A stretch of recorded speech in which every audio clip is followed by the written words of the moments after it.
we have 196 languages. So if you can't handle Spanish, then what's left over are the Burmese. Because you get a ton of money for getting these people to come to Jacksonville, but then you don't assess them. And once they get into the system, they drop out, or there is no sensitivity to them. And so one of the issues, and I'm with the teacher, I forgot what she said, that one of the things I've noticed, because I grew up in South Florida, so one of the things I've noticed in North Florida, that it seems like they only think Mexico is the only Hispanic country in the world. I've had someone tell me that Egypt is a Latino country, which is never been a Latino country. And she went to school here, and she went to college here. So it's kind of a scary issue, because if we're a global country, and if you want to become global, can we get maps over here, Jennifer? I mean, they're doing really good. I have to applaud Dr. Edie from Cumberland, of course, she's from South Florida. But there is no maps, because we have adults that don't even understand that Mexico is not the only Hispanic country. We are a military city. We're not an agricultural city. So everybody that's going to school, if they're from Puerto Rico, they're U.S. citizens. If they're Cubans, like I'm Cuban, I'm a U.S. citizen, but we have the right to be here, is that they need to either get more funding out of here, but when you send the funding, don't give it to, like I was sitting beside somebody that wasn't ESOL, never spoke another language, and she was involved in the ESOL. She was getting funding from the federal government and had no clue of what it is to bounce from one language to another. So when funding does come to Jacksonville, make sure it goes to the right places. But I applaud the school boards, not the school board, Dr. B. The board has a little issues to come up with. But that's right, but that's why elections are here. But I have to applaud that up until the point that he got here, he sort of gets it that all children deserve the same right. Just because we're not black and white, the city's always been black and white, that we deserve the same thing. Thank you. Any comments?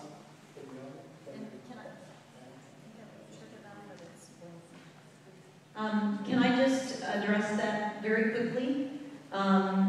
Good for Dr. Vitti for paying attention and engaging you and others. And the other thing I would suggest to you is, today is my second full day as Commissioner of the State of Florida. And I'm happy to meet with LULAC, so if you'd like me to do it, that would be great. We've been asking, we met with the second guy, the other person, when she had a meeting with Janet Adkins, which I have to applaud. The state rep did it awesome, because there wasn't a complaining, it was how to do it better, that's what we have to do, because you can complain all day long. It's just finding resolve. And so I'll let them know. So. All right, and I'll just say also that as the second full day on the job, this was important enough to me that, as you can imagine, it's a little busy. But my friend, Representative Adkins, wanted me to be here, and so this is where I am, because I think it's very important. No, she did an awesome job. I had to commend that she didn't ask for people to complain, but to say can we resolve it. Thank you. Do we have anyone else? Sorry. Oh, we have. Excuse me, and I'm honored that you remembered that from a year ago. That was the Education Solutions Summit, and we did say we wanted solutions, not problems. Thank you for remembering that. Hi, I'm Becky Breinberg, and I'm actually from St. Johns County. With looking over the Common Core, the standards, and all, coming from a military background, we have 3 sons. They're grown now. And by the time they got through high school, they went to 13 different schools. So having a Common Core standard, which is, from what I understand, not curriculum, would have helped tremendously.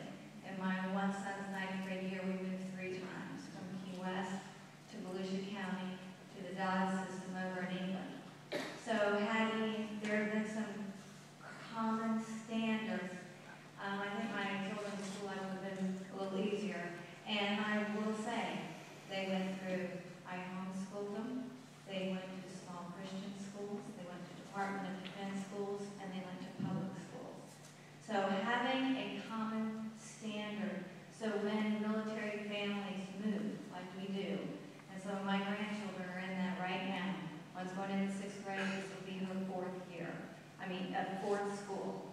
There is something out there that needs to be done that way. So, I applaud you all for addressing this and bringing it here.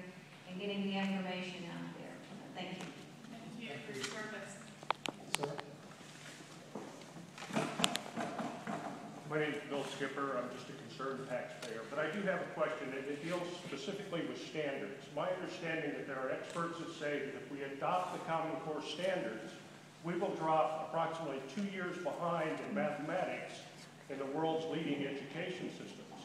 Now, the concept that I hear talked about of critical thinking and theory to practice works very good in liberal arts sort of things. Mathematics and science still is a rote memorization, hard fact. You gotta know how to do it. You don't learn the periodic table by looking at a newspaper.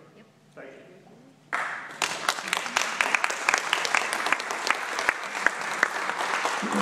Thank you. Two things.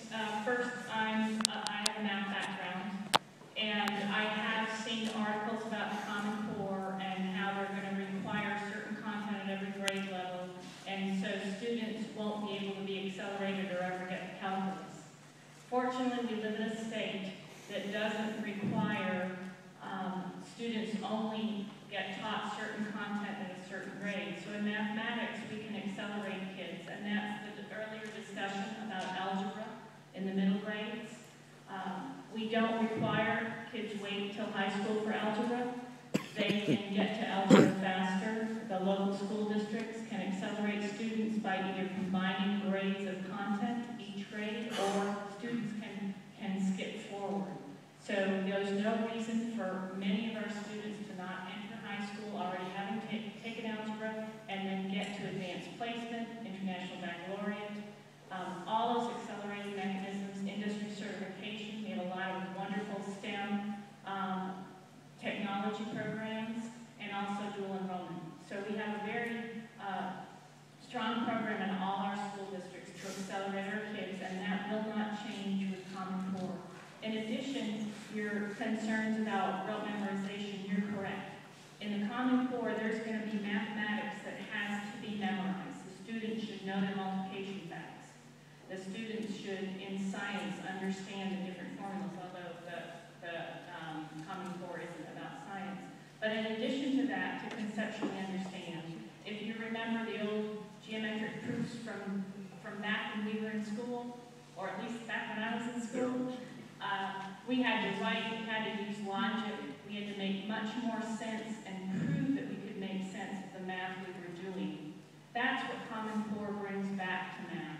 Not only for students to know their multiplication tables, not only for students to know how to solve different types of linear equations and what the slope-intercept form is. Not only those things, but why those formulas work and the conceptual understanding behind it. So I'm very excited about that future in mathematics, and I think we will end up with a far more mathematically literate graduate than we have had this past decade. Would you agree that currently the majority of high school graduates are now taking between 1 and 2 full semesters of remedial math and science to meet college entrance level standards before they can continue on with their higher education? Over the past decade, we've seen, although it's decreasing, far too higher percent of our high school graduates entering college and then having to take remedial courses. And that is another purpose. When the development of the Common Core started, the writers met with the states, and we started with what does it mean to be college and career ready.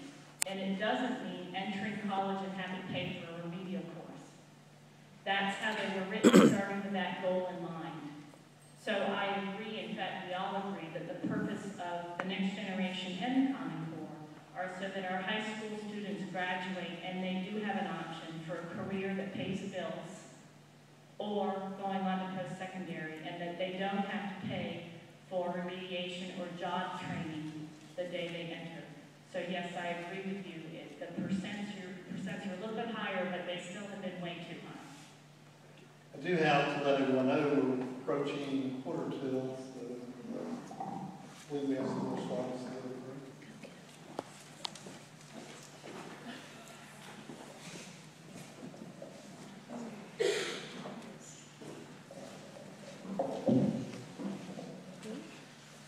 So we're going to take a couple minutes and go through some higher education slides, and then we will open it back up, and we will end at about 5 till 7 so we can let